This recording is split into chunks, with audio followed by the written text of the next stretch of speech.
তাড়াতাড়ি খড়গুলোর সাথে ঘুমের ঔষধ মিশিয়ে দি। এবার খড়গুলো নিয়ে গরুকে খেতে দিয়ে। গরুটি ঘুমিয়ে পড়েছে, এবার গরুর থেকে সব দুধ নিয়ে আমি পালিয়ে যাব। কি দুষ্টু মালিক আমাকে তাড়া করেছে কেন? আমার বিড়াল বন্ধুরা তোমরা কোথায়? তোমাদের জন্য খাবার এনেছি, তোমরা তাড়াতাড়ি খেয়ে স্কুলে যাও।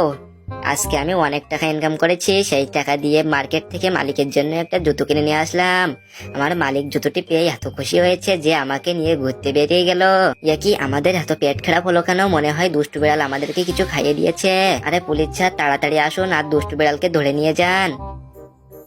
স্যার আমাকে ধরে নিয়ে যাবেন না, আমি টাকা ইনকামের জন্য এসব করেছি। তারাও বিড়াল বন্ধু, আমি তোমার সাথে আসছি, তোমাকে কেউ ধরে নিয়ে যেতে পারবে না। ছোট্ট গরু তুমি কান্না করো না, আমার মালিক আমাকে বিক্রি করে দিয়েছে, আমি এই শহর ছেড়ে চলে যাচ্ছি। ছোট্ট গরু তুমি শোনো, এবার থেকে তুমি তাড়াতাড়ি বেশি বেশি খেয়ে অনেক বড় হবে। মাম্মি মাম্মি আমি চলে এসেছি, তুমি আমার সাথে গ্রামে ফিরে চলো।